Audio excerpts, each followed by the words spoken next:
Fresh off a successful 3-game homestand, where the Laval Rocket collected 3 huge wins over divisional rivals, the team was back on the road for a 5-game swing.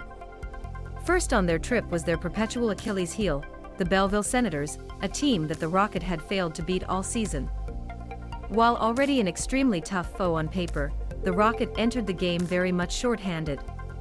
Caden Primo was called up to the NHL on Sunday, leaving Kevin Poulin and Tristan Berube to tend the net on the road trip. Also missing was the veteran trio of Alex Belzile, Cedric Paquette, and Gabriel Bourque. The former was out with a non-COVID illness while the other 2 were day-to-day with minor injuries. Devont Smith-Pelly and Peter Abandonato drew in on offense, while Nicholas Matanen was inserted back in the defensive rotation. The early pressure of the Rocket nearly paid off as Rafaël Harvey-Pinard was all over the net front area, and eventually it was him drawing a penalty to give Laval an early power play. The best chance of the advantage fell to the Sens, as Cole Reinhardt found himself on a short-handed breakaway. Poulin was every part his equal with a big pad save on the Belleville forward. Despite the Rocket controlling the early flow of play, it was the Sens getting on the board first. A shot by Jacob Bernard Docker forced Poulin into a lunging save, and as he scrambled to get back into position, Reinhardt converted a pass from Logan Shaw to open the scoring. The period then became relatively quiet, with the Rocket struggling to get their speed game going against the Senators. Belleville was content to control the puck in the offensive zone, but they weren't able to generate much against a stout Laval defense.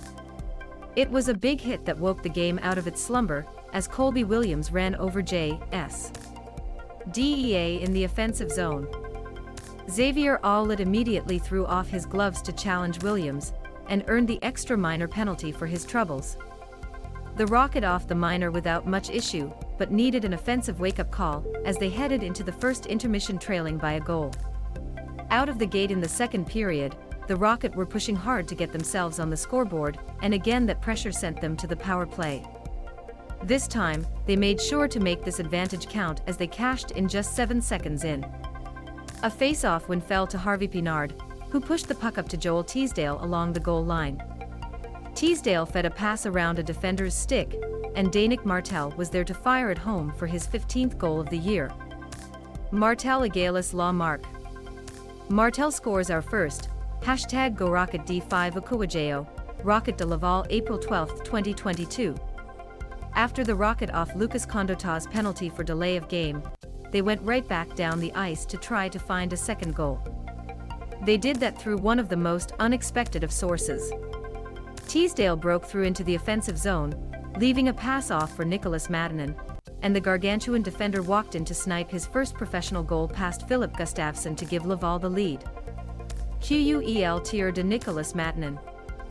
What a shot by Nicholas Matanen #GoRocket BBSJBBUAD9, Rocket de Laval April 12, 2022. With the lead in their hands, the Rocket then started a penalty parade to the box as Martel went off for holding the stick, and shortly after the team off that minor Toby Paquette went off for delay of game as well. The Laval penalty again came up big, as they continued to hound the Senators at both ends of the ice while fighting to increase their 1-goal lead. If not for the brilliant goaltending of Gustafsson to deny Teasdale in close, and then Harvey-Pinard on a breakaway, it's likely that the Rocket lead could have been up by 3 or 4 goals instead of 1. Martel made sure to not let the strong period from the Rocket go to waste as the top line continued to be a thorn in Belleville's side. Harvey-Pinard, working along the goal line, fed a pass into the slot for Tori Dello. The Rocket defender patiently waited a moment before setting up Martel for a one-timer that was wired just under the bar for his second goal of the game. With a 2-goal lead in hand, the Rocket headed into the third period looking to secure a huge road win with a strong final 20 minutes. The Rocket again started strong, but soon found themselves on the penalty as Kevin Roy was called for high sticking behind the play. Being down a man didn't deter the Rocket attack at all, and once again it was Harvey-Pinard leading the charge. He chased down a cleared puck and then hacked and poked the puck by Gustafsson to make it a 3-goal game with a short-handed tally. A delay of game penalty and the Senators' net empty marked one last test for the Rocket, and they again passed with flying colors as they kept the Senators far away from net 2 of J.C. Bowden's minor. When they were finally able to grab the puck for more than a moment, Roy made up for his earlier penalty by burying the empty net chance to make it a 5-1 contest with 3:15 left to play. That was all Laval needed to see out the final minutes, securing a gigantic 2 points over a team the Rocket had struggled against all season. Final score, Laval 5, Belleville 1. The Rocket now continue their road trip, heading to Rochester for a Wednesday night game in Western New York.